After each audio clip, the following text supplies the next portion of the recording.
Bueno, el día de hoy, como les decía, vamos a estudiar los sistemas de valoración probatoria.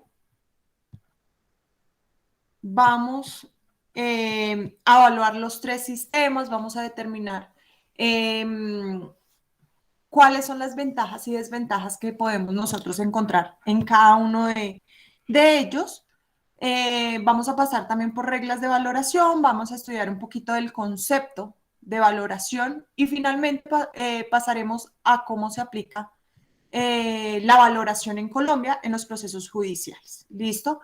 En esta valoración que consigna la ley para Colombia, entonces también vamos a evaluar la valoración en el procedimiento civil, que como sabemos es la parte general, y finalmente estudiaremos entonces la valoración en materia penal, que nos dice de cómo se debe valorar una prueba para el juez penal y para el juez constitucional.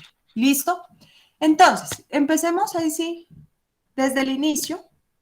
Vamos a referirnos a los sistemas de valoración probatoria que han existido a lo largo de la historia.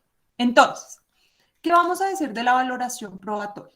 Es una de las actividades más importantes que tiene el juez dentro del proceso judicial.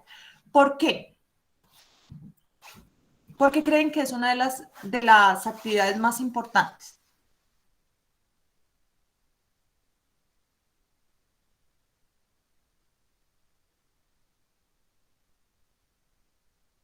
¿Para qué motive su decisión?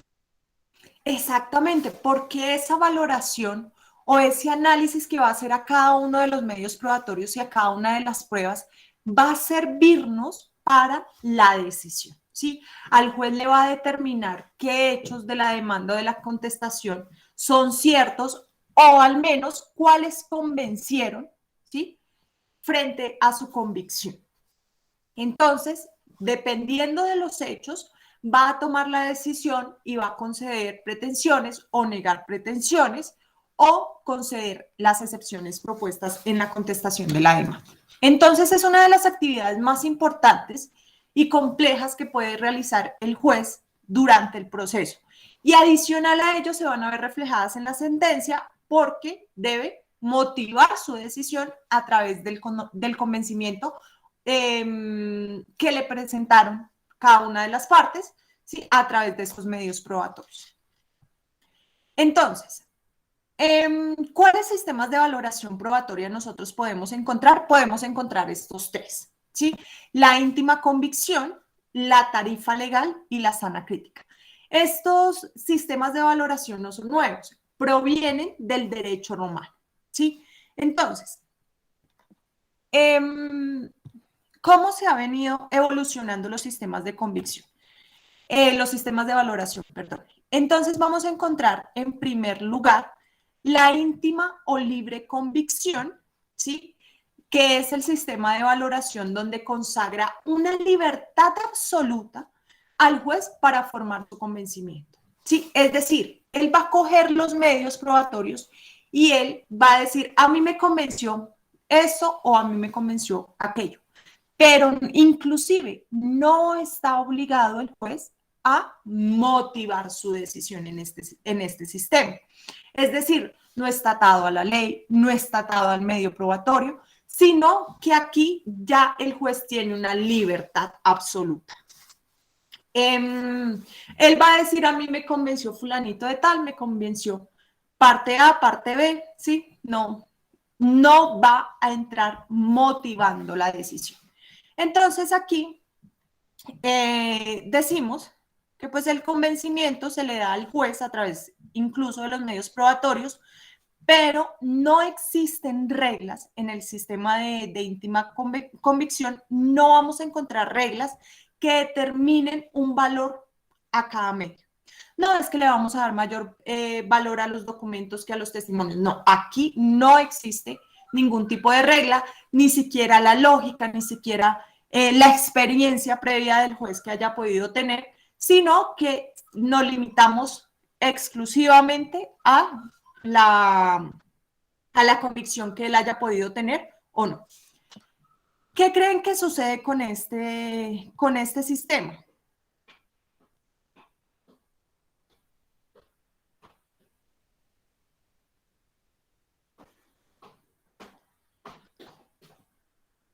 ¿Qué creen que vamos a encontrar en este sistema?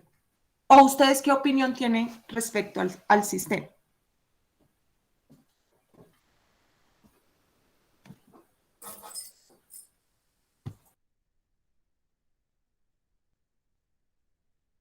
¿Es la subjetividad del juez?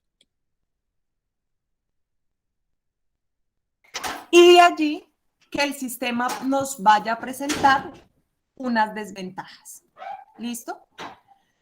¿Qué encontramos entonces en este sistema? Desventajas. ¿Por qué desventajas? Porque precisamente quedamos al arbitrio del juez, ¿sí?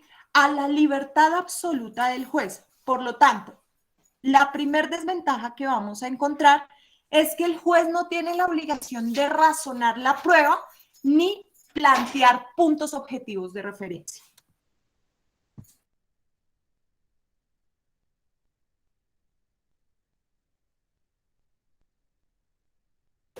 Entonces, primera desventaja que encontramos en el sistema de íntima o libre convicción es que el juez no tiene la obligación de razonar y por lo tanto tampoco existen puntos objetivos de referencia frente a la valoración probatoria. Segunda desventaja que encontramos aquí es que la operación probatoria no tiene control, ¿sí? Es decir, el juez no va a tener un sistema de control al momento de valorar las pruebas. Por lo tanto, como bien lo dijo Jorge, va a predominar la subjetividad del juez, ¿sí? Entonces, al momento de impugnar la decisión, vamos a estar sometidos a la opinión, ¿sí? ¿Qué creen ustedes que pasan con la opinión? Más en derecho.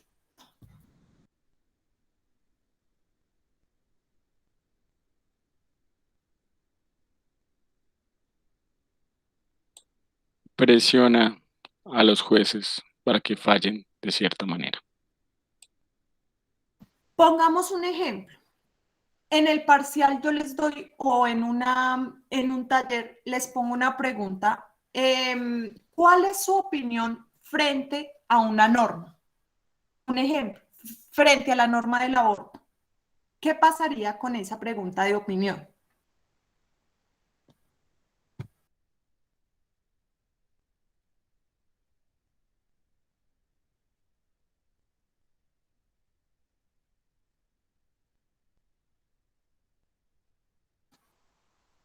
Una pregunta. Yo objetivamente hablando, puedo decir, las personas que estén en contra están bien y las personas que estén a favor están mal. En una pregunta de opinión. Oh,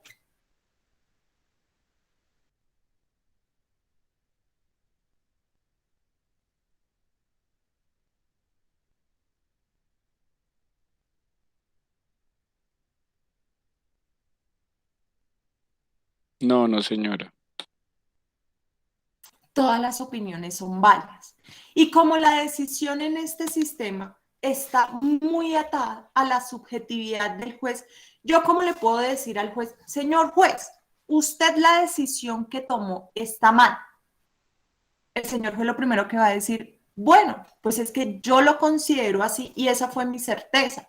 Porque, no, el por qué sí se lo quedo debiendo porque es que a mí la norma no me obliga a motivar. ¿Por qué? Porque, porque sí, porque así lo vi, porque así me convenció. Pero él no está obligado a tener motivación. Como no tiene control, pues dificulta la impugnación. ¿Cómo yo puedo decir como parte? ¿Cómo yo le puedo decir al señor juez, su opinión está errada y la opinión de su superior sí es correcta? Es muy complicado. Por lo tanto, hace que se dificulte la impugnación. ¿Listo? Tercera desventaja es que la certeza no está ligada a ningún criterio legal, ni mucho menos de control. ¿Sí? Entonces, a modo de conclusión, este sistema de íntima o libre convicción no tiene ventajas. No presentamos ventajas, sino presentamos una serie de críticas como las que acabamos de analizar. Sistema de tarifa legal. Aquí cuando nosotros hablamos del sistema de tarifa legal, decimos que la valoración está atado a la forma en que nos dice la ley, ¿sí? Es decir, que el legislador es quien señala cómo debemos nosotros valorar cada medio probatorio, ¿sí? Es decir, le va a empezar a dar unos puntos a ciertos medios probatorios mayor que los otros. No es que la prueba documental tiene mayor valor, pero si el documento es autenticado, entonces va a tener aún mayor valor que los que no están autenticados, por ejemplo. ¿Sí? Es que le vamos a dar mayor valor a la prueba documental escritura pública que un documento privado. ¿Sí? Ya el legislador nos dice cómo es que nosotros debemos valorar cada medio probatorio. Entonces, incluso nos determina en el sistema de tarifa legal cuándo una prueba es plena y cuándo no lo es, ¿sí? Cuándo no cumple con los requisitos, cuándo. Pero entonces también nos limita y nos restringe, ahí sí casi que nos ata de manos, frente a la valoración, perdón, y al grado de convicción que cada prueba me está determinando. Entonces, en este sistema, ya el juez empieza a aplicar lo que dice la norma, ya empieza no es protagonista al momento de la valoración, sino simplemente aplica lo que la norma está diciendo. Cuando hablan, bueno, cuando hay posibilidades de traer la revolución 4.0, es decir, la inteligencia artificial al tema legal o jurídico, se habla es de plena aplicación. Estamos hablando que el juez ya es mecánico, que el juez lo que hace es aplicar lo que dice la ley, poner de pronto algunas fórmulas y el robot nos da la decisión. Entonces aquí se convierte más el juez en un simple trabajador mecánico, donde su función es administrar justicia, principalmente aplicando lo que nos dice la ley. El legislador ya hizo la tarea del juez, que es otorgar unos valores probatorios a cada una de las pruebas.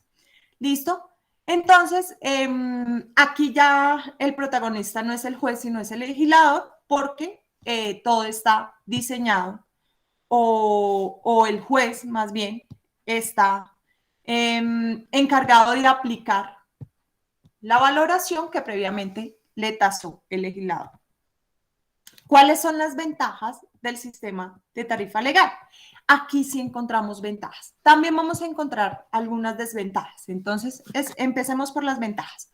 Primera ventaja que podemos encontrar en el sistema de tarifa legal es que el legislador, al señalar previamente y de forma expresa, ¿sí? Porque la ley ya no lo dice, no es que nosotros vamos a interpretar la ley a ver, ay, ¿cuál será el valor que yo le debo dar al testimonio o al interrogatorio de parte? No, aquí el legislador nos debe señalar expresamente cuál es el valor que le ha dado a cada medio probatorio y a cada prueba dentro del proceso.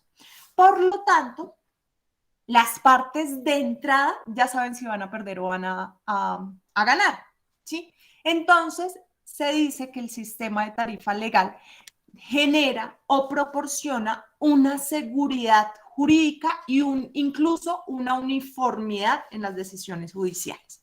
Es decir, yo antes de demandar, yo antes de iniciar el proceso, previamente yo ya sé si lo voy a ganar o lo voy a perder. ¿Por qué? Porque es que yo ya de entrada sé lo que el legislador me va a valorar frente al material probatorio que tengo y que voy a aportar en el proceso. ¿Sí? Entonces se dice que propicia una mayor seguridad jurídica e incluso una mayor uniformidad en las decisiones judiciales. Por otro lado, se evita a toda costa la subjetividad de los jueces, ¿sí? En los cuales nosotros veamos posibles favorecimientos a alguna de las partes, ¿sí? Entonces nos está determinando que, por un lado, hay mayor seguridad y uniformidad en las decisiones judiciales y por el otro lado, que se evita a toda costa la subjetividad del juez. El juez lo único que debe hacer es aplicar, ahí sí casi que a ciegas, lo que nos dice la norma. ¿Cuáles serían las desventajas que tendríamos en este sistema de tarifa legal? ¿Qué piensan ustedes?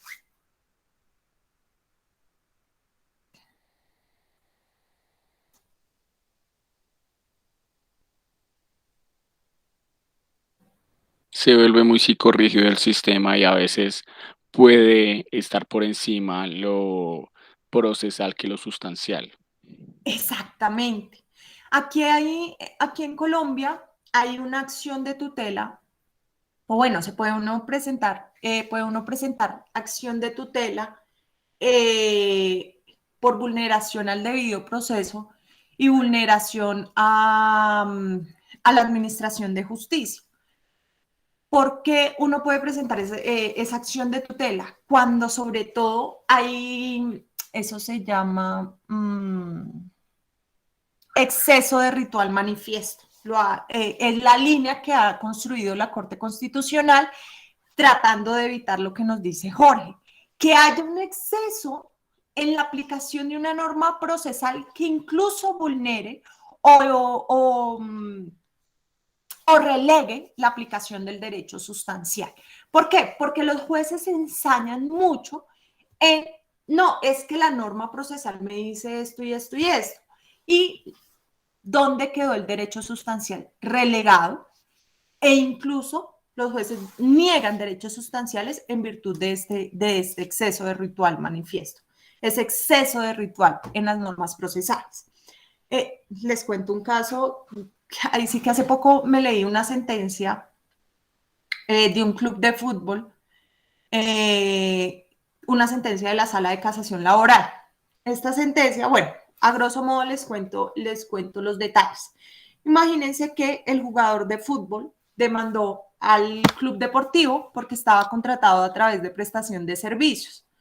El juez de primera instancia y el juez de segunda instancia niegan pretensiones porque no se interrumpió en debida forma, o más bien, no se cumplieron los objetivos de la interrupción de la prescripción. ¿Sí? Ustedes que han conocido del tema procesal, ¿saben cuáles son las reglas para interrumpir prescripción judicialmente?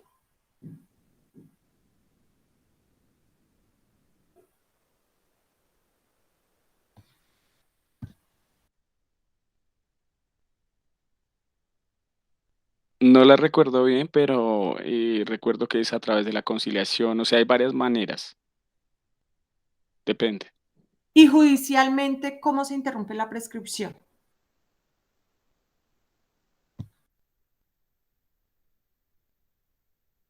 Tengo entendido que no necesariamente puede ser con la presentación de la demanda, hay otros parámetros que también pueden interrumpir la prescripción.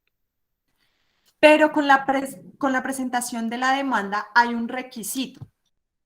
Déjenme, yo busco el artículo y lo analizamos. ¿Listo?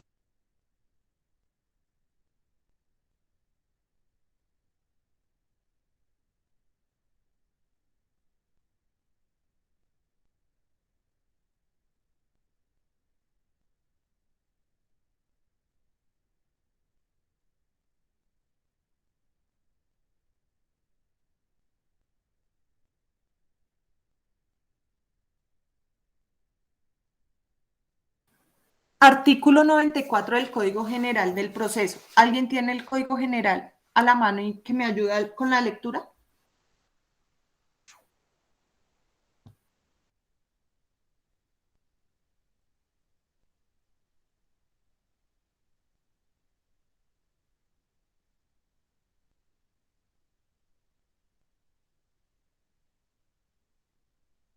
Interrupción de la prescripción, inoperancia de la caducidad y constitución en mora.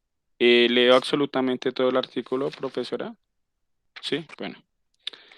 La presentación de la demanda interrumpe el término para la prescripción e impide que se produzca caducidad siempre que el auto admisorio de aquella o el mandamiento ejecutivo se notifique al demandado dentro del término de un año contado a partir del día siguiente de la notificación de tales providencias al demandante. Pasado ese Al demandado, término, déjamelo hasta ahí. profe, yo tengo al demandante. Ah, ok. Sigue el renglón, déjame solamente la lectura del primer inciso, porfa. Ujú. La notificación, sí. Bueno. La notificación del auto admisorio de la demanda o del mandamiento ejecutivo produce el efecto de requerimiento judicial para constituir la mora al deudor, cuando la ley lo exija para tal fin y la notificación de la cesión del crédito. Si no se hubieran efectuado antes, los efectos de mora solo se producirán a partir de la notificación. Vuélveme a repetir, pero solo el inciso primero, el primero. Es decir, la presentación, ¿sí? Ujú. Bueno. La presentación de la demanda interrumpe el término para la prescripción e impide que se produzca la caducidad siempre que el auto admisorio de aquella o el mandamiento ejecutivo se notifique al demandado dentro del término de un año contado a partir del día siguiente a la notificación de tales providencias al demandante. ¿Continúo? ¿No tienes el siguiente, Sí, la siguiente frase sí, del pasado inciso? este término, Ujú. sí. Pasado este término, los mencionados efectos solo se producirán con la notificación al demandado. Entonces, cuando nosotros hablamos de interrupción de la prescripción y de la caducidad, asumimos que solo, ¿sí? Que solo se produce este efecto con la simple presentación de la demanda, pero olvidamos el resto del inciso primero. ¿Qué nos exige el inciso primero para que la interrupción se tome en cuenta desde la presentación de la demanda? ¿Qué exigencia trae ese inciso primero?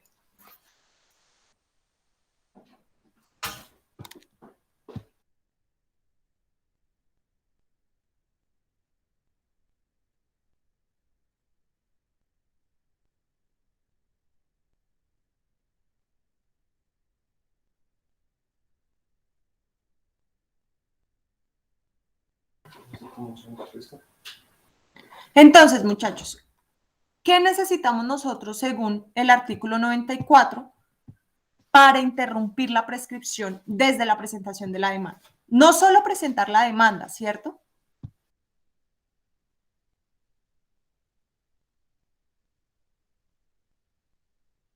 Notificación. Notificar al demandado un año, o sea, tenemos el plazo de un año desde que al demandante le notifican la admisión para notificar al demandado. Un año. Presentamos demanda, interrumpe, pero tenemos el plazo de un año para notificar al demandado para que esa interrupción sea válida y ahí sí va, demórese lo que se demore, no nos prescribe la acción. ¿Sí? Entonces, ¿qué sucedió en este caso en el que les estaba contando? Profe, disculpe, Sí, señor. eh, tengo una pregunta. Uh -huh. Yo entiendo que obviamente con la presentación de la demanda y demás cuestiones, pero no sé, digamos si esa persona antes de presentar la demanda, aún no siendo un requisito de procedibilidad, pero solicita una conciliación, etcétera, etcétera, ahí no está interrumpiendo. No, ahí suspende. Mm, No sé si, bueno, ahí suspende. ¿Cuáles son los efectos de la suspensión? Es que efectivamente durante el término que dure la reclamación administrativa, porque si estamos demandando a una entidad del Estado, necesitamos agotar reclamación administrativa. Mientras dure ese término, dure ese procedimiento previo, por así decirlo, ese requisito de exigibilidad, requisito de procedibilidad, entonces lo que sucede es la suspensión. ¿Cuál es la diferencia entre interrupción y suspensión? Sofía, no sé si tú recuerdes, tú lo viste conmigo. Diferencia entre interrupción y suspensión. La, Espérame, termino de acordar. la suspensión es que el proceso se suspende, por decirlo de una manera, valga la redundancia, ¿sí? Mientras que, ¿cuál es el otro término, profe? Perdón. Interrupción. Mientras cuando hay una interrupción, tengo entendido que el proceso sigue, no obstante, como que, o bueno, el término, hay alguna cuestión así, sigue, no obstante, pues eso genera algo sobre la prescripción, hay algo, pero no obstante sigue el tiempo. Pero no está la diferencia sustancial entre interrupción y suspensión. ¿Alguien la recuerda?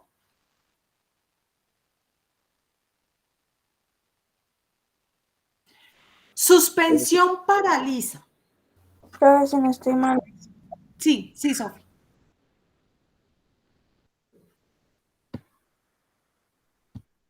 Sí, porque la interrupción, pues, va a ser como que para el proceso y los términos se tenga como que volver a contar desde cero, mientras que la suspensión solamente como que los pausa y luego se reanuda el tiempo, pero no se vuelve a contar desde cero.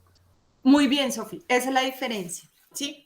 Cuando nosotros hablamos de suspensión, el término se paraliza, se suspende, queda ahí quieto.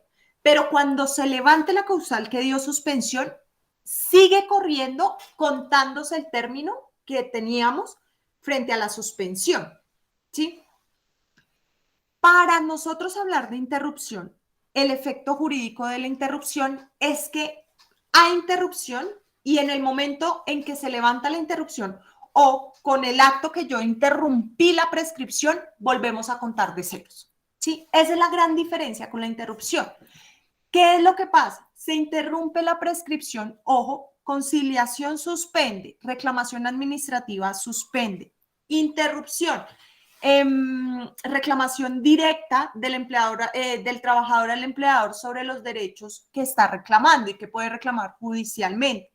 Ustedes recuerden que en materia laboral, prescripción 3 años de forma general, pero con la presentación o el simple reclamo escrito del trabajador al empleador sobre los derechos, interrumpe. Yo presento la reclamación escrita y a partir de allí, como se me interrumpió, empezamos a contar de ceros. ¿Sí? Otra vez, 3 años. Esa es como la figura que yo explico a los chicos de laboral colectivo cuando tratamos diferencia de suspensión e interrupción frente a prescripción de derechos. Aquí con la presentación de la demanda, ¿qué nos dice el Código General? Interrumpimos término de prescripción. Pero nosotros, ahí sí, y me incluyo, a mí me pasó y empecé como a cogerle cuidado a este artículo 94 porque yo también tenía, o sea, en mi cabeza, no, presentación de demanda, pum, interrumpe términos y ya, pero no veía o no leía o no interpretaba como debía ser la totalidad del inciso primero del artículo 94. Y es que es claro, para efectos de interrupción, el requisito esencial es notificar a mi demandado un año después. Entonces, ojo muchachos, ¿cuándo lo aprendí? En una audiencia, realmente. Y ya les voy a contar la audiencia, pero déjenme contarles el caso para que veamos un poquito esto de tarifa legal, ¿sí? La gran desventaja que tiene. Entonces, el jugador demandó a su club deportivo y con la demanda, pues, interrumpe el término de prescripción. ¿Qué sucedió dentro del año? Intentó la parte demandante notificar a la empresa demandada, en este caso al club deportivo, imagínense, Chico Fútbol Club, pero cuando estaba en Bogotá. Entonces, resulta que, ¿qué hizo el club deportivo? Recibió las comunicaciones para notificación personal, las recibe, impide por rehusarse a recibir la notificación por aviso, o más bien el aviso de notificación, porque en materia laboral es aviso de notificación, no notificación por aviso. Entonces, impide la entrega del aviso de notificación y ya.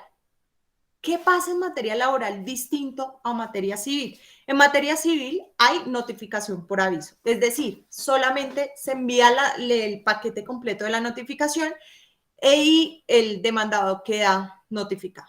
aquí en materia laboral hay algo que pues realmente tiene una gran desventaja para el trabajador, y es lo siguiente, que no se notifica por aviso, sino hay aviso de notificación. ¿Qué sucede? Que la notificación surge con la notificación del curador ad litem. Si el curador ad litem no se entra a notificar, no hablamos de notificación en materia laboral. Entonces, en este caso, se impide la notificación por parte del club deportivo, y al impedirse esa notificación, es decir, a no acudir el demandado a notificarse dentro del término de un año, la notificación con el curador sucede 2 años después de la presentación de la demanda. Entonces, ¿qué hace el curador? El curador propone la excepción de prescripción y el juez concede, juez de primera y juez de segunda instancia. Niega pretensiones, declara fundada la excepción de prescripción y pierde el jugador los derechos laborales. Llega a la Corte Suprema de Justicia y la Corte Suprema de Justicia dice, un momentico aquí, paremos, ahí sí, paremos el tren, un momento. ¿Qué sucedió? ¿Por qué es que no se da la notificación dentro del año siguiente, como lo dice el Código en ese entonces de Procedimiento Civil y el Código de Proceso General? ¿Sí? ¿Qué pasó? ¿Por qué es que no damos la notificación dentro de un año? No es porque el demandante se durmió, no es por falta de gestión en la notificación, es porque el demandado en su mala fe, ¿sí?, impide la notificación dentro de ese año. Y el premio es la prescripción, porque claro, desde la finalización del contrato de trabajo a la presentación de la demanda, el jugador estaba en términos, pero a la notificación del curador ad litem ya, como no surte efectos para el demandado, la interrupción, a menos de que se logre notificar dentro del año siguiente, entonces aquí es como si no se hubiera interrumpido, si no se corre, si no se hubiese suspendido, pero tampoco tiene efectos de suspensión, sino empieza, contamos los términos de prescripción como si no se hubiese presentado la demanda. Entonces nosotros decimos, uy, fue macho. Si aplicamos la norma, pierde el derecho, o sea, es simple cómputo de términos y pues prescribe. ¿Qué dice la Corte Suprema de Justicia? Si nosotros nos vamos a esa rigidez de contar términos, de mirar fechas, negamos derecho. Pero es que efectivamente, ¿cómo nosotros podemos premiar la actitud y el manejo del juez de esta forma, el manejo del demandado de esta forma tan, ¿cómo fue que lo dijo? Como tan descarada del demandado, y darle la razón y antes premiarlo con la negación de las pretensiones. Entonces, ¿qué hace en este caso la Corte Suprema de Justicia? Dice, casa la sentencia por fortuna del tribunal, revoca la sentencia de primer grado del juez de primera instancia y concede pretensiones, porque decía que nosotros como jueces, y más en materia laboral, no podemos estar operando y yéndonos a la rigurosidad de la ley sin analizar el caso concreto, sin analizar la actitud y la actuación de cada una de las partes. Y ahí se vio diligencia del demandante al querer notificar a su demandado y la mala fe del demandado al ocultarse e impedir la notificación en el proceso. Entonces, interesante, y pues también un jalado de orejas que hace la Corte Suprema de Justicia a los jueces y dice, oiga, señores jueces, ustedes no pueden aplicar normas procesales sin tener en cuenta las actuaciones y situaciones específicas de cada caso concreto. Entonces, por favor, esto no es la sola aplicación de las normas. Es que ese club ha tenido muchos problemas a nivel jurídico por varios casos, y yo a veces no entiendo cómo Mayor no les ha cancelado la personería jurídica.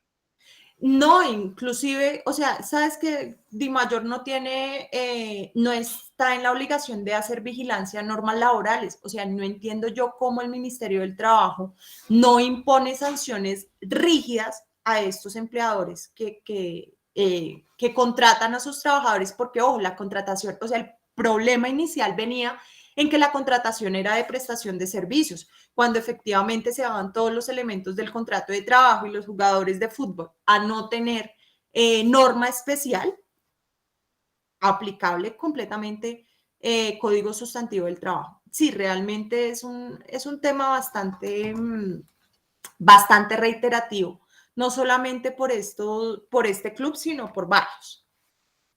Ya por fortuna, conforme a las demandas que les juegan en contra, sí han mejorado un poco, pero pues de igual hay unas cosas que efectivamente que uno dice, uy, fue machica.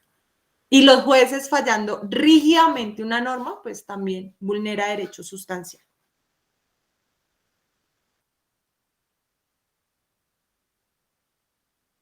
Entonces, ¿cuáles serían las desventajas? Primero, relega la función del juez, quitándole el papel protagónico, sobre todo al momento de entrar a valorar los medios probatorios y todo el material probatorio traído al proceso por las partes. ¿Sí? No tiene forma de cómo valorar pruebas personales, sobre todo actitudes de los testigos. ¿Sí? No tiene forma de hacerlo porque ya previamente lo conceptualizó el legislador, ¿sí? El legislador fue el que hizo la tarea de venga, este medio probatorio me convence más que este otro, y así, y darle el valor a cada una de las pruebas. Segunda desventaja es que desvirtúa el papel proactivo que debe tener el juez en el proceso. ¿Yo para qué entonces voy a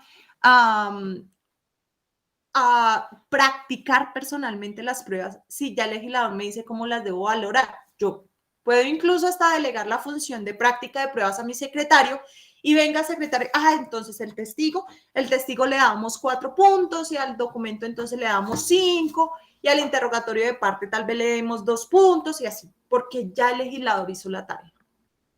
Y finalmente, ¿sí? Nos conlleva un sistema jurídico demasiado rígido y, como bien lo dijo Jorge, demasiado cumplidor de las normas procesales que incluso se ven en juego los derechos sustanciales.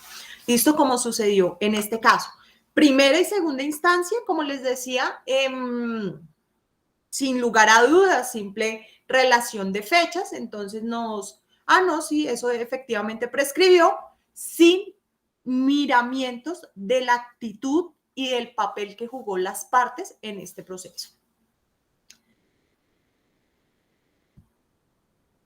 Listo.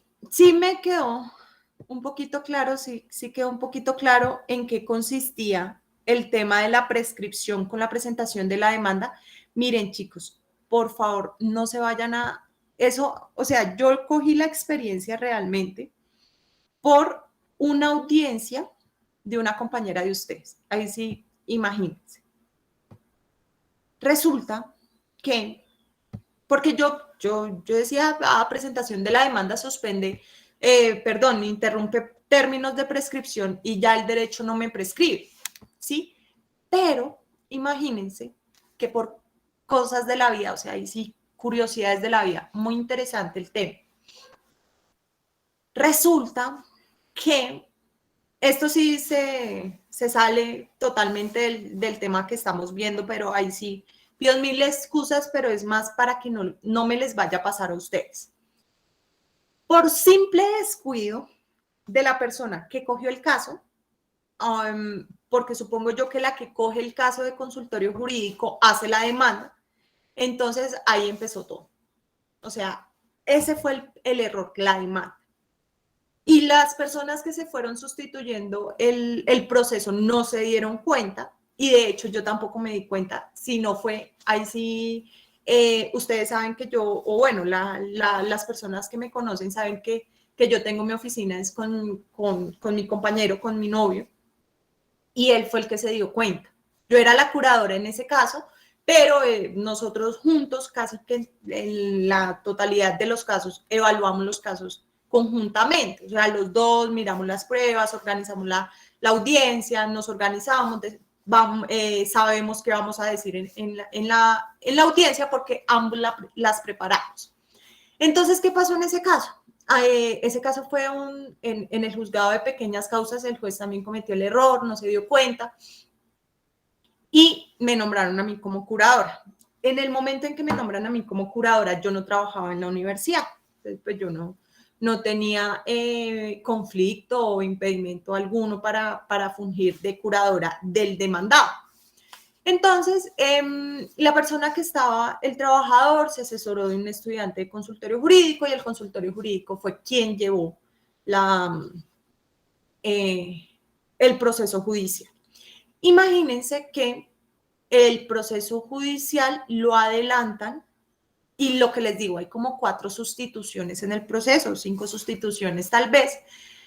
El demandado nunca se presenta al proceso, nombran curador, me nombran a mí como curadora ad litem y yo acudo a la audiencia. En única instancia, todo se desarrolla en primera audiencia. Tanto la audiencia inicial, como nosotros lo conocemos en primera instancia, audiencia inicial y audiencia de instrucción y juzgamiento, incluso la contestación de la demanda se lleva en esa única audiencia. Entonces yo también, pues nosotros preparamos el memorial de contestación para leerlo en la audiencia. Entonces, mi excepción previa era indebida notificación al demandado. Ya les cuento por qué. Resulta que los papeles que la usuaria dejó en consultorio jurídico nos decía, ¿cómo era? Julián David, creo que era, bueno, ni siquiera me acuerdo bien si era ese nombre o era otro. Ejemplo, Julián David, todos los papeles, la audiencia de conciliación que hubo en el Ministerio del Trabajo, bueno, otros papeles, otros documentos que ella anexa, que ella lleva al consultorio jurídico, pero ya no me acuerdo qué más era, todo decía Julián David. El poder que le da la usuaria al estudiante de consultorio jurídico fue Julián David. Al momento de hacer la demanda, adivinen cómo quedó el demandado, la identificación del demandado.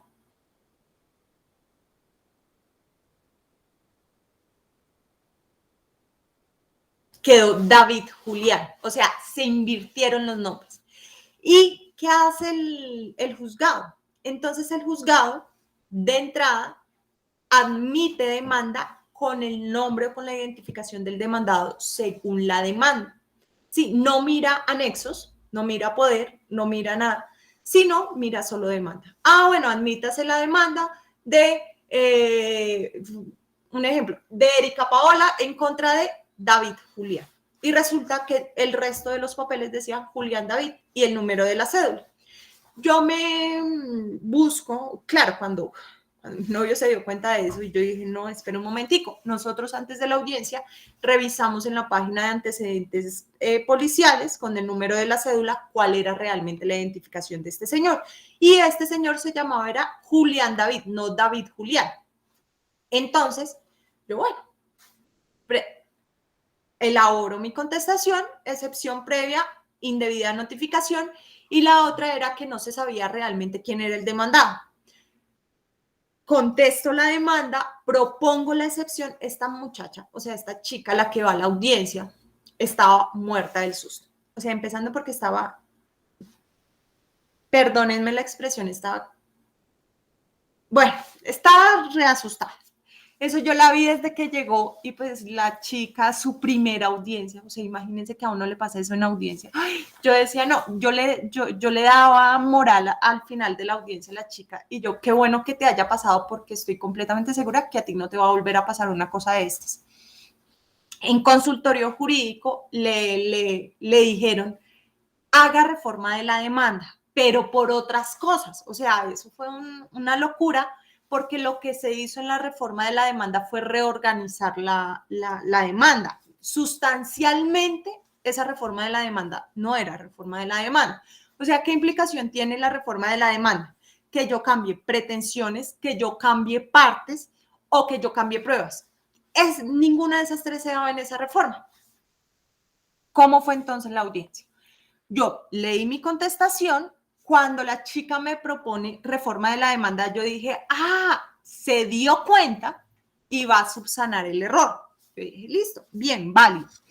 Entonces la chica presenta su reforma de la demanda y reorganiza la demanda. O sea, realmente no había reforma de la demanda. Entonces yo como que, no, señor juez, qué pena, yo planteo nulidad porque hay indebida notificación, porque se otorga poder en contra de una persona, se demanda en contra de otra y yo necesito saber a quién realmente se está demandando, si a Julián David o a David Julián. Entonces se le preguntó, incluso porque la chica iba con la usuaria del consultorio y se le preguntó a la misma usuaria, es decir, a la misma trabajadora, bueno, ¿cómo se llama su jefe? Y la señora va y comete el error, o sea, del susto también, y la chica también estaba muy asustada. Y pues la persona que por lo general no tiene experiencia con juez, no tiene experiencia con estrados judiciales, también se asusta. Entonces ella dijo, no, el señor se llama David Julián, o sea, como no era. Y yo, bueno, entonces yo le dije, señor juez, yo hice la tarea, consulté en antecedentes de policía que el número de cédula de la persona que están demandando no se llama David Julián, sino se llama Julián David. Por lo tanto, solicito se declare la nulidad de todo lo actuado desde la admisión de la demanda, porque es que desde la demanda, o sea, desde el auto admisorio de la demanda estaba mal. Entonces, el juez, ¿qué hizo? Pues obviamente con ese error tan garrafal, declara nulo todo lo actuado desde el auto admisorio de la demanda y en su lugar inadmite demanda porque no había identidad entre la persona que se estaba demandando en el poder y la persona que se demanda finalmente con la presentación de la demanda.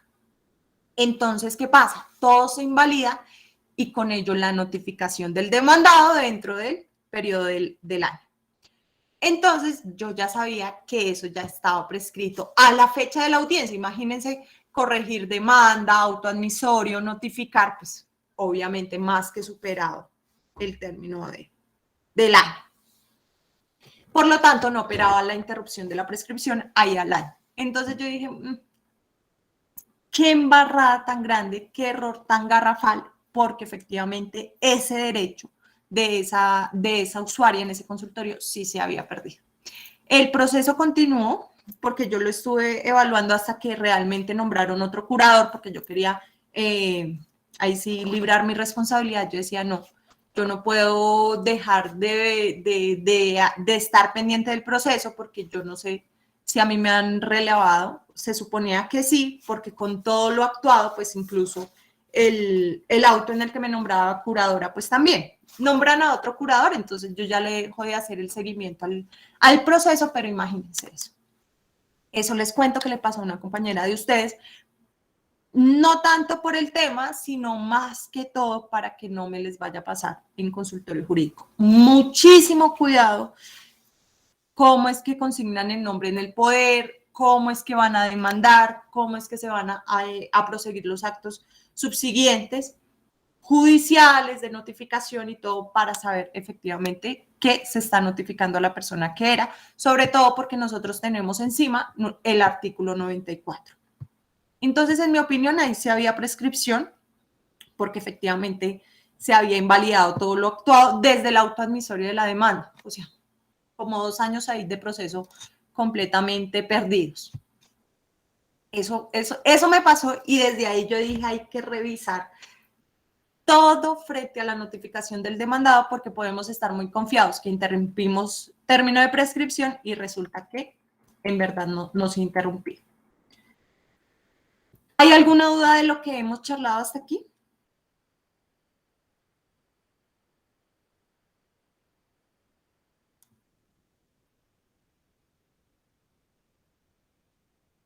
Bueno, entonces continuemos. sistema de valoración de sana crítica. Este sistema de valoración de la sana crítica también se denomina apreciación razonada de la prueba o sistema de persuasión racional. Si tienes cualquiera de los tres nombres es válido, se denominan de igual forma para el mismo sistema de convicción. Aquí el juez ya es libre de formar su propio convencimiento con las pruebas, con el material probatorio, o sea, cómo las partes actuaron dentro del proceso le pueden dar pleno convencimiento al juez de cómo sucedieron las cosas, ¿sí? Es decir, que tenga certeza de todo el proceso en general, de todo el conjunto de pruebas inclusive. Sin embargo, a diferencia del sistema de íntima convicción, ¿sí? Este sistema de la sana crítica, el juez sí tiene una restricción o tiene una limitación, es decir, la actuación del juez no es completamente absoluta y libre. ¿Por qué? Porque en el sistema de la sana crítica el juez está atado a la motivación. Es decir, si a él le formó convencimiento de lo que dijo A, él debe decir por qué es que se convenció de lo que dijo A y no de lo que dijo B. ¿Y cuáles pruebas sustentaron ese convencimiento?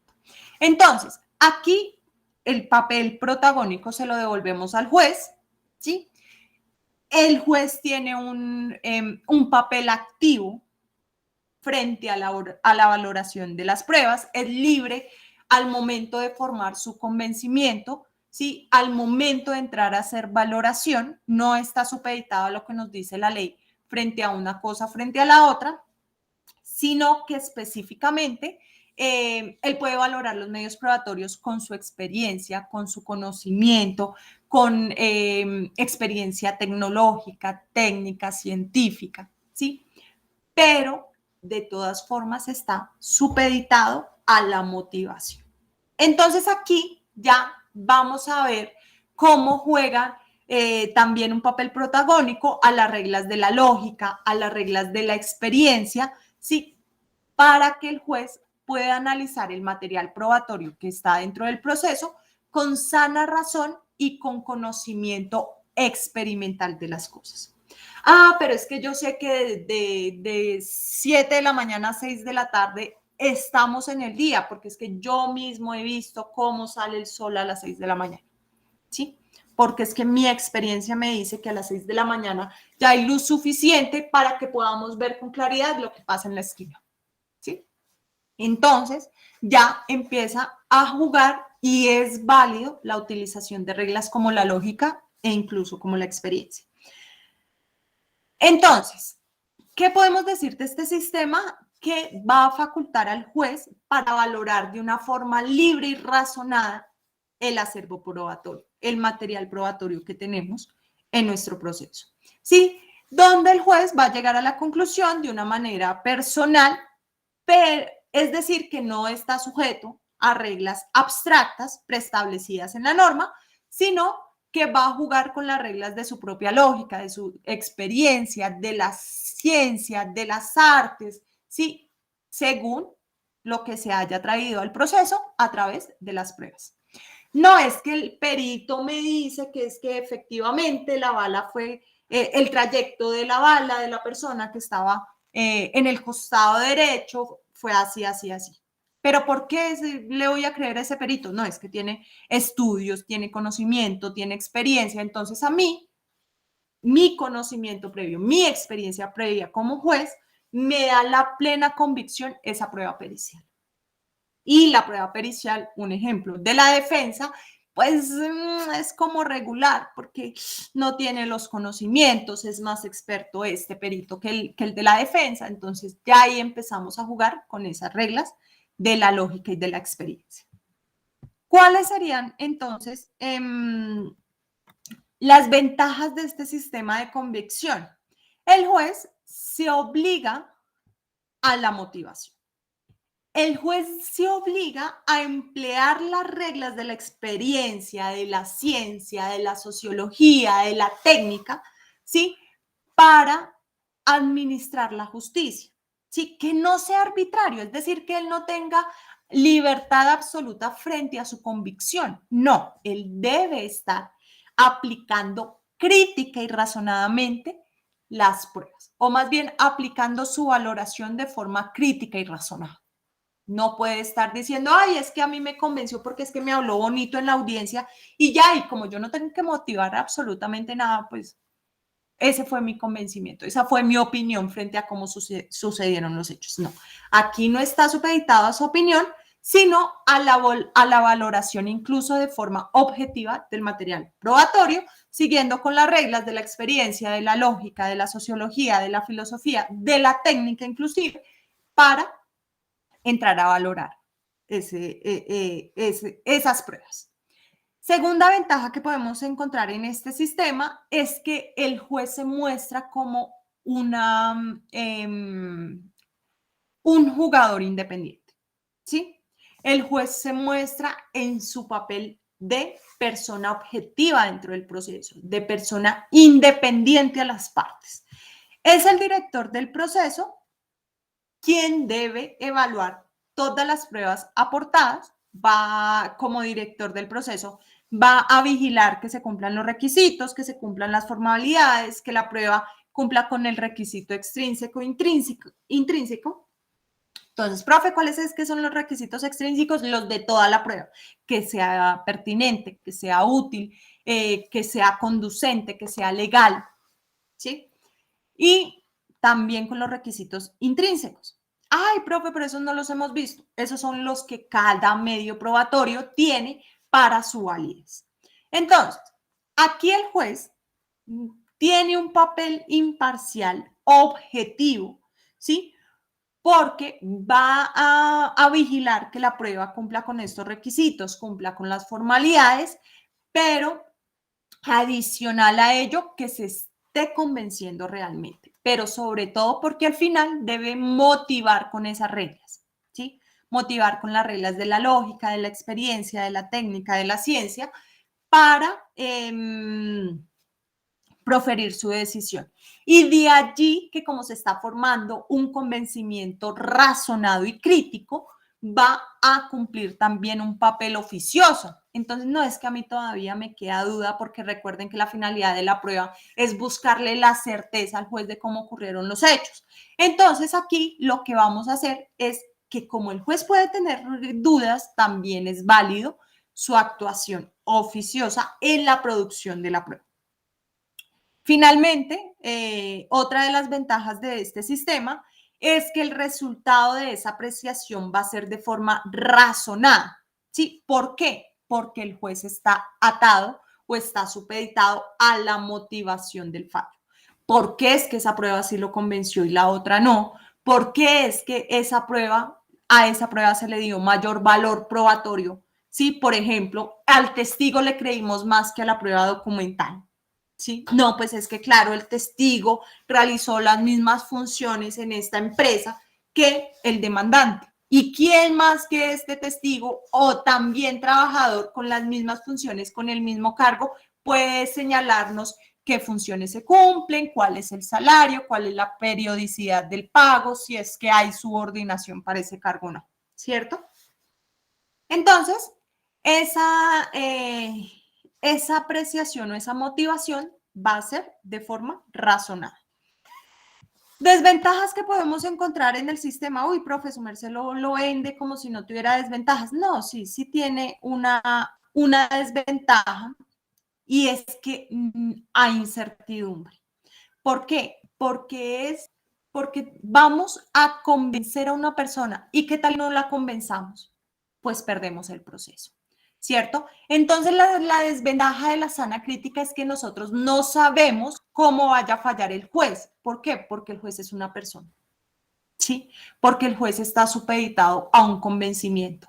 Y si lo que le trajimos, cómo se lo dijimos, cómo le narramos, no lo convence, pues sencillamente no va a conceder nuestras pretensiones o nuestras excepciones, ¿sí? Entonces, el juez también es un ser humano, tiene mucha cantidad de trabajo en su despacho judicial, poco tiempo le queda para la lectura y las nuevas posturas jurisprudenciales, por ejemplo, ¿sí? Entonces, juemachica, ¿Y si no lo convencemos? ¿Y si él no sabe cómo fue la norma?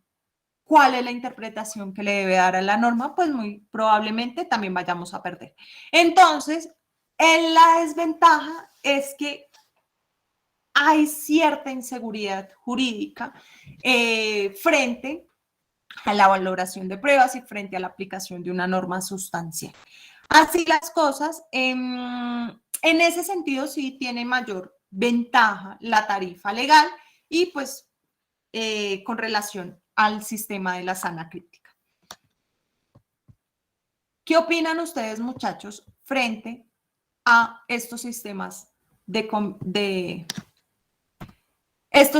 valoración probatoria?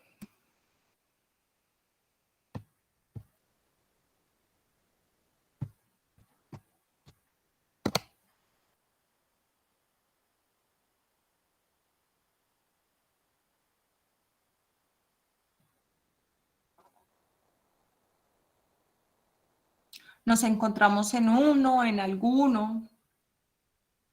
Yo creo que el que nos rige es el de la sana crítica.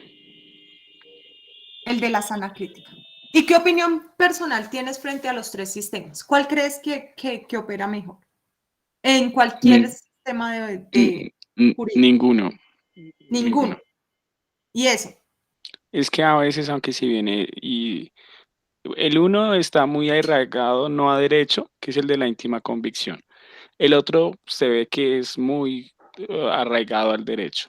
Y en el otro está también la subjetividad, aunque si bien tiene que motivarse. Pero al Pero también final, está sujeto a la subjetividad del juez, ¿cierto?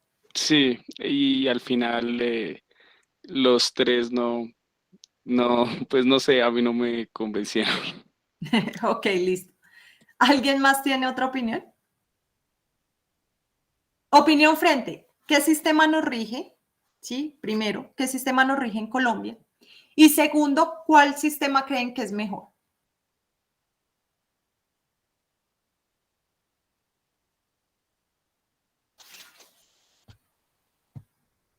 El que nos rige la sana crítica, a mi modo de ver. Aparentemente es mejor la sana crítica, aparentemente, pero Pero no también lo, tiene sus desventajas, y como lo no lo es porque cuando uno ve muchas partes por y la aplicar esto y que, porque saben que el juez se tiene. y la que se está utilizando pues Siga tranquilo. y se utiliza a cada rato.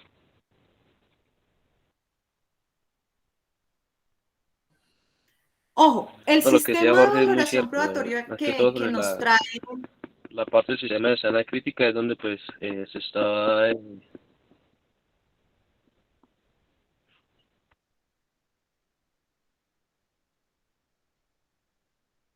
Sí, perdón, es que creo que tienes te llega como lo que yo digo de forma tardía, entonces qué pena por interrumpirte. Sigue. tranquila. Lo que pasa es que lo que decía Jorge es muy cierto, es lo que también pues me parece justo es en la parte sana crítica, que es donde pues se está utilizando pues en las audiencias, en cualquier circunstancia o problema que se requiera en cualquier proceso. Pero noto que este sistema de sana crítica lleva hasta el punto de que las partes quieren manipular al juez. Entonces, para mí, no sé, pero no me termina de convencer. Ok. Uh-huh.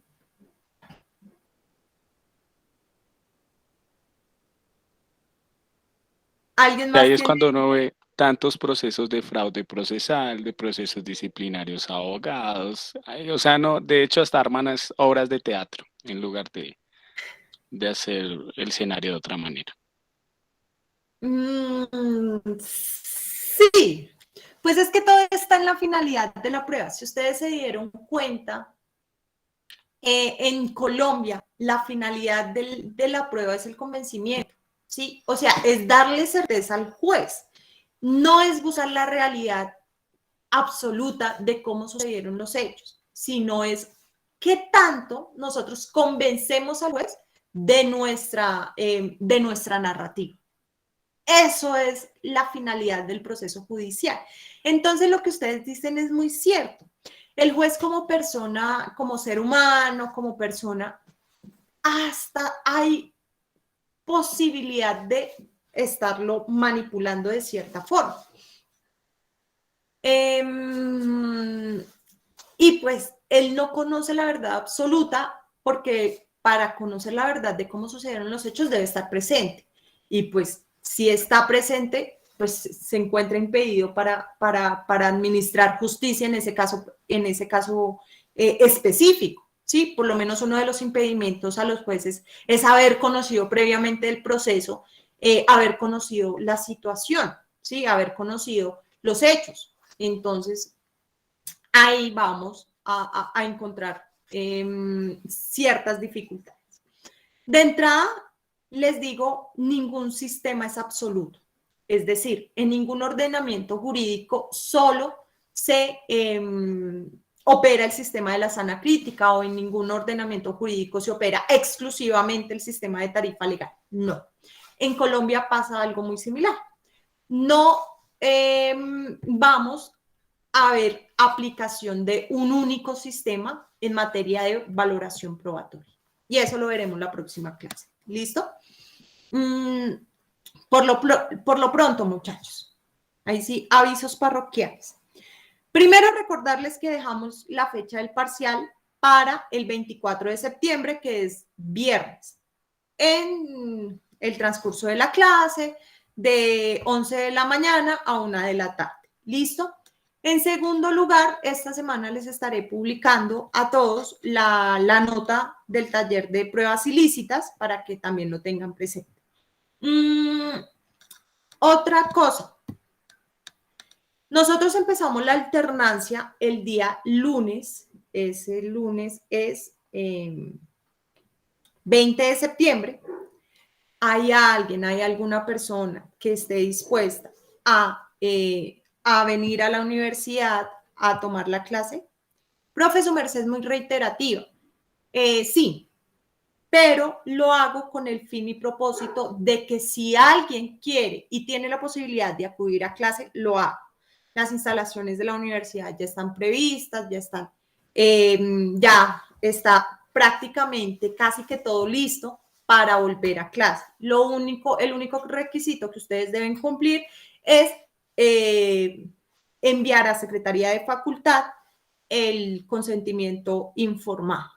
Por otro lado, sí, por favor, que me avisen a más tardar el día viernes que su intención es asistir a la clase para yo también poder organizarme y acudir a la universidad.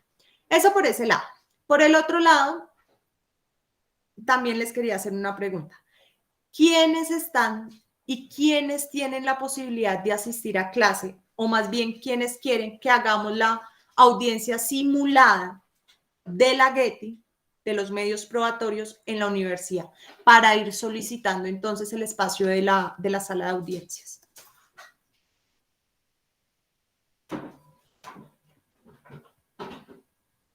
Aprovechando que pues que se están abriendo ahí sí de forma progresiva los espacios académicos de la universidad, y pues no hay nada mejor como hacer una audiencia en una sala de audiencias. Entonces no sé si de pronto alguno de ustedes tiene la posibilidad de, o sea, lo mejor es que todos vengamos a ver el ejercicio, porque pues es de enriquecimiento para todos. Pero si quisiera saber quiénes estarían dispuestos a venir a la sala de audiencias, o si ninguno está dispuesto a venir a la universidad por esta época, pues también descartar ese tema y no solicitar los espacios. Los escucho. No, de parte mía, en la parte de presencialidad sobre las clases, pues por medio de trabajo. Y pues en la parte de audiencia, pues me parecería chévere de parte mía. Al igual, pues solicitaría un permiso especial pues para tener ese conocimiento de audiencia y saber la fecha en que ella se va a realizar. Sí, precisamente es para organizar todo, ir organizando, como habíamos dicho, vamos viendo tema y vamos saliendo pues de la audiencia simulada en ese tema específico. Entonces también es para organizar mi calendario e ir solicitando el espacio. De mi parte, pues la verdad, para la presencialidad de las clases no, todo este semestre creo que no. pero para la audiencia sí, también igual que mi compañero, yo iría. Listo, Jorge, válido, gracias. Profe, pues sí, en cuanto al ejercicio de la audiencia, yo creo que sí podemos hacer una excepción y asistir a la universidad. Una vez su merced, pues, concerte los espacios también, y así nosotros también sabemos cómo, pues, va a ser un solo rato que vamos a estar allí, y pues igual la universidad también nos ofrece las garantías, pues sí, en cuanto a la presencialidad, pues yo creo que por ahora no, en estos momentos no, pero gracias, profe. Vale, muchas gracias. Estaríamos hablando más o menos de 3 oportunidades, tal vez 3 oportunidades máximas para el ejercicio de las audiencias simuladas. Pero yo les aviso, o sea, vuelvo y reitero, la idea es organizarme para yo también solicitar los espacios. Uno, tengo que solicitar los espacios a la universidad con tiempo, por eso lo digo de una vez. Y dos, también para avisarles a ustedes y se puedan programar ustedes también viniendo a la universidad. Entonces ya tenemos 3 personas que ahí sí que me siguen la idea de solicitarlas a la audiencia. Chicas, ¿ustedes qué opinan?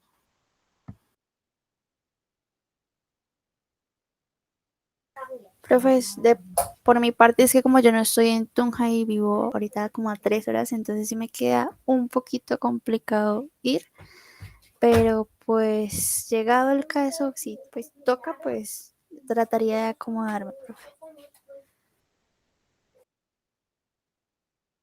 Listo, Sofía, vale, gracias. Catalina, Gabriela y Mónica, ¿qué dicen ustedes? Profe, igual, o sea, para presencial clase todavía, ¿no? Pero si son las audiencias, sí.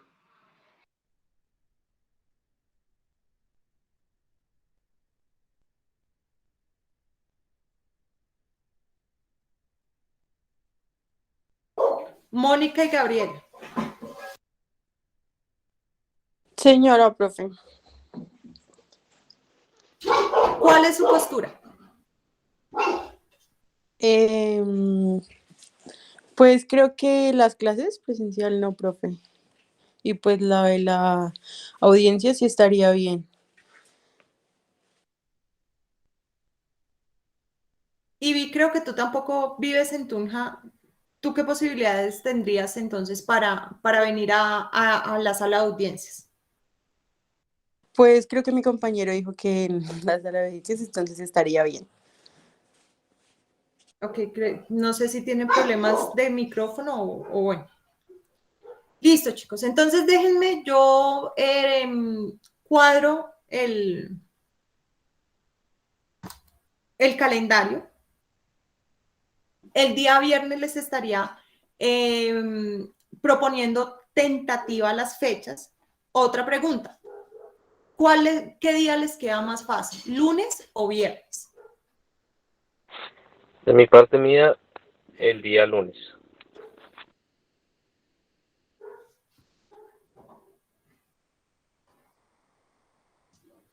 Entonces, para los que les quede más fácil el día lunes, por favor, levántenme la mano.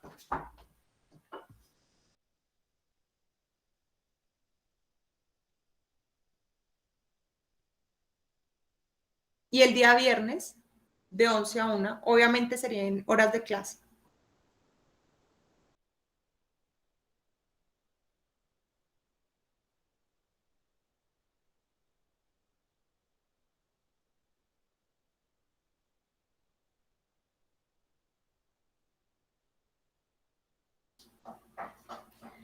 Entonces ahí sí ya tenemos mayoría simple, ahí sí, habiendo tenido quórum, pues todos escogerían para el día viernes la audiencia simulada. Ahí sí, Eduard, pues esa es la democracia, ¿no? Entonces, el día viernes les estaré diciendo las fechas tentativas para venir a la universidad y hacer nuestros ejercicios de audiencias simuladas, pero entonces voy a tener en cuenta que para los días viernes. ¿Listo?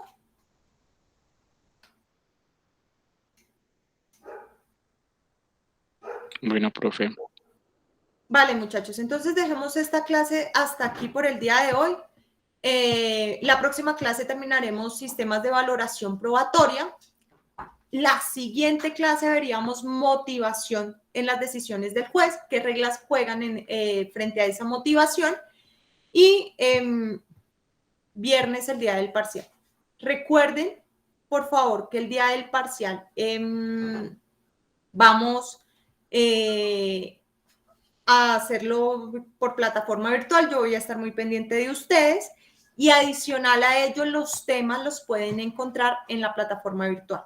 Cada unidad tiene los temas que hemos visto y todo el material que hemos desarrollado. ¿Listo? Entonces ahí quedamos pendientes. Voy a dejar la clase hasta aquí, por lo tanto, a detener la grabación